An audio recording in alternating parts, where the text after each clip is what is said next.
สู่ถ้ำอินทคูหาหรือว่าถ้ำพระอินทร์นั่นเองซึ่งถ้ำนี่ก็ได้มีบันทึกไว้ในพระไตรปิฎกว่าเป็นถ้ำที่ตั้งอยู่ที่ทางทิศตะวันออกของเมืองราชคฤห์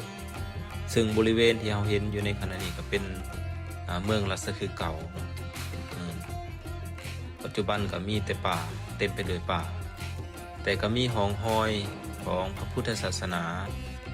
ปรากฏอยู่ตามเรียบทางภูเขาคิสกูวันนี้เฮาก็เดินทางไปถ้ำอินทคูหาซึ่งในพระไตรปิฎกก็ได้บันทึกไว้ว่าถ้ำอินทคูหานี่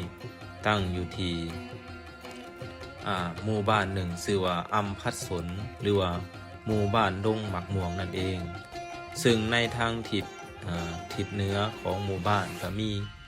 ถ้ำแห่งหนึ่งชื่อว่าถ้ำสังนาวซึ่งตั้งอยู่ที่ภูเขาเวทิยกะซึ่งในถ้ำแห่งนี้ก็มีป่าไม้เขียวปกคลุมดังนั้นเพิ่นจึงเอิ้นว่าภูเขาเวทิยกะซึ่งชาวบ้านก็ได้พากันตกแต่งถ้ำแห่งนี้แล้วถวายเป็นวิหารเป็นที่ประทับขององค์สมเด็จพระสัมมาสัมพุทธเจ้าของเฮาซึ่งชาวบ้านก็ได้ต้อนรับพระสัมมาสัมพุทธเจ้าอยู่ทุกๆวันเมื่อพระองค์เดินทางมาประทับอยู่ในถ้ำแห่งนี้อยู่มาวันหนึ่งพระอินทร์ก็เกิดเอิ้นว่าเกิดมุดบุญซึ่งภาษาลาวเฮาว่าง่ายๆว่า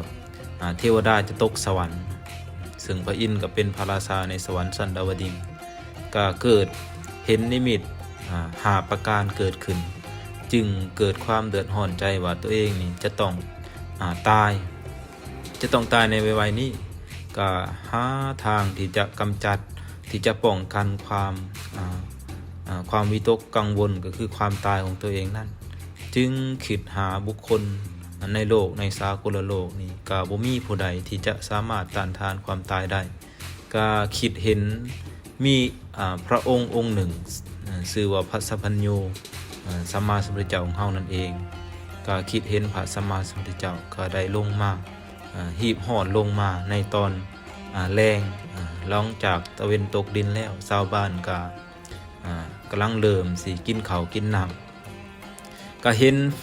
ไฟแสงไฟสว่างสวัยทั่วปกคลุมไปถ้ำอันสร้างนาวนั่นก็เฮ็ดให้ชนทั้งหลายสงสัยกันว่าแม่นไฟไหม้ถ้ำบ่จึงแท้จริงแล้วเป็นไฟเป็นแสงสว่างที่เกิดขึ้นจากพระอินทร์แล้วก็พร้อมทั้งเทวดา 80,000 องค์ได้เดินทางลงมาเข้าเผาองค์สมเด็จพระสัมมาสัมพุทธเจ้าอยู่ในถ้ำแห่งนั้นเมื่อนั้นพระอินทร์ก็ได้เข้ามากราบทูลถามปัญหาพระสัมมาสัมพุทธเจ้าซึ่งปรากฏอยู่ในสักกะปัญหาสูตรอยู่ในพระไตรปิฎกพระอินทร์ก็ได้ถามปัญหาว่าอีหยังเป็นเหตุเป็นปัจจัยให้คนเฮาหรือว่ามนุษย์และสรรพสัตว์ทั้งหลายเกิดความอิจฉาริษยากันและก็แม่นหยังเป็นเหตุเป็นปัจจัยให้เกิดเฮ็ดให้มนุษย์หรือว่าเทวดาทั้งหลายนี่เกิดความตนีขี้เหนียวหวงแหนได้ถามปัญหาพระสัมมาสัมพุทธเจ้าถึง14ข้อ